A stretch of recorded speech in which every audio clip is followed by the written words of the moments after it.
Luigi's Mansion, a GameCube launch title with a remake and a sequel on the 3DS. But what cut content do these games have to offer? Hello and welcome to the Cut Content Of, the show where we try to find content that you aren't able to see in some amazing games.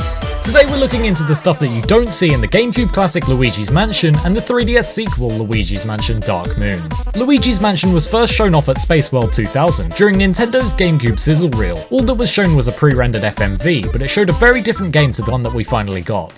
The first scene featuring Luigi's Mansion shows an early version of the mansion exterior, lacking chimneys and having quite a few less trees surrounding it. The image used on the pause screen for the final game is actually a remnant of the second scene in this early trailer. Most of the ghosts that we see are blue and quite different to the final ones. But there's a short scene showing some ghosts playing a card game, which can actually be seen here in the final game. The final game contains two unused icons for ghosts, which look quite similar to the ones that appear in this trailer. Nintendo also showed Luigi's Mansion in a promotional sizzle reel called the Nintendo Difference, which has a couple of differences to the final version. Luigi's head shows up in the bottom left corner of the screen to the left of the health meter, some of the time. This trailer may have been using footage from multiple different early builds of the game. There's a strange green border in some scenes of the trailer, generally ones where Luigi gets scared. The parlor is known as the living room, a more literal translation of the Japanese name. The text also has a lowercase r at the start of room. The lighting is slightly brighter in there, and the paintings on the walls are all the same pink ghost instead of people. The ghost haunting this room is purple instead of the orange colour used in the final game. When EGAD speaks, we can see that the text boxes aren't transparent like in the final game. The game was next shown off at E3 2001, with actual gameplay this time. Some scenes from the Space World 2000 trailer were reused for the E3 2001 trailer. There was a live gameplay demo at E3 2001 with Miyamoto playing. A lot of differences can be seen between this and the final version. EGAD is referred to as a doctor rather than a professor, and his name is spelt with only one D. The lab also has different music. The Poltergust 3000 has a much different design, which was left in the files of the final game. It's much less round and has 4 wheels on the back instead of 1 on each side.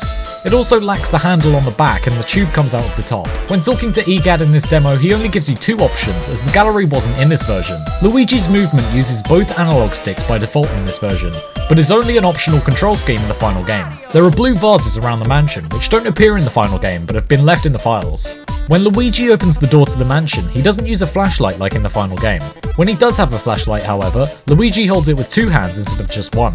This change was possibly made to make it easier to differentiate between holding the flashlight and the vacuum nozzle. The health meter in the bottom left shows Luigi's total health, but the final game only shows his current health. When Luigi walks past a mirror, he lacks shading in the reflection for some reason. The Game Boy horror screen is one of the biggest differences between the older versions and the final game.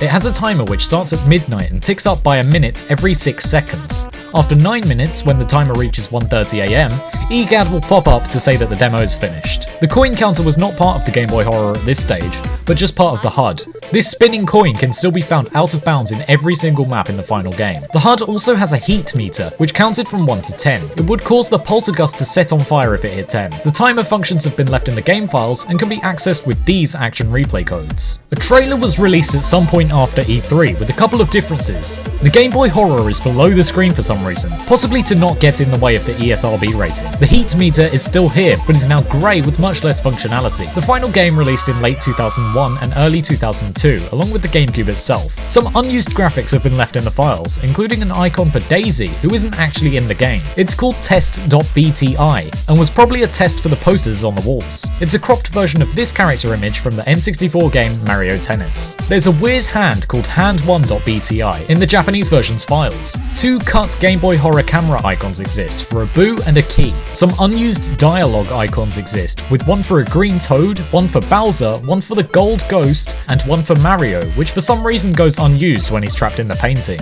The "From the Beginning" text from the E3 2001 demo was left in the files, but the skip intro button has been lost. The models for the doors in the opening cutscene have a texture for Luigi's hand, which is never seen. Speaking of doors, there's an unused model for a door with an art style that's different from the game's. Other unused models include a tall version of Mario with Luigi's proportions, and there's a model of Luigi that looks a bit like a Matryoshka doll, possibly what would have appeared on the Game Boy horror maps earlier in development. Luigi's Mansion Dark Moon was first shown off at E3 2011, although it was known just as Luigi's Mansion 2 at the time. The game continued to use the old name for regions other than North America and South Korea, but with a very slightly altered logo. There was a reveal trailer and a demo playable on the show floor. The reveal trailer has a lot of differences when compared to the final game. Luigi's health meter was constantly on the top screen at this point in development, rather than on the touchscreen. In the garage scene, when the ghosts appear, Luigi already has the strobe bulb, but actually obtains it later on in the game. In the guard hall scene, the knights have shinier armor, and Luigi's shadow only appears towards the end of the corridor and gets slightly cut off. When trying to suck up the tablecloth, the A button prompt appears immediately. The playable demo was slightly different too. It had the differences from the reveal trailer and much more. We get to see an early version of EGAD's bunker, which has screens that are much more rounded. There isn't a display showing the amount of Dark Moon you've collected. The vault door isn't on the floor, and the images on the screens that show the mansion, vault and skyscraper are different. Text boxes are smaller and EGAD's icon has been flipped horizontally. Luigi's name is the same color as the rest of the text, unlike the green color seen in the rest of the game.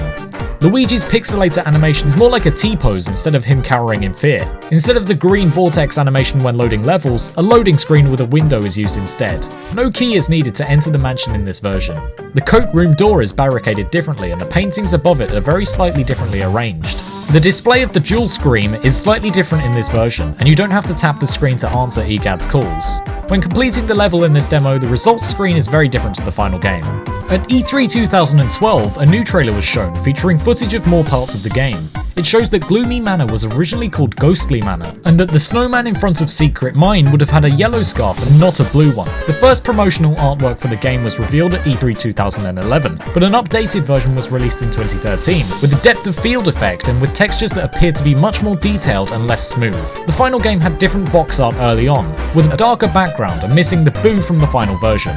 Thanks for watching. If you enjoyed this, watch another and share it with someone else who might be interested. Super Mario Sunshine has a bunch of stuff in the files that you don't normally get to see. Click here to watch our Sunshine episode or here to check out our Mario Games playlist.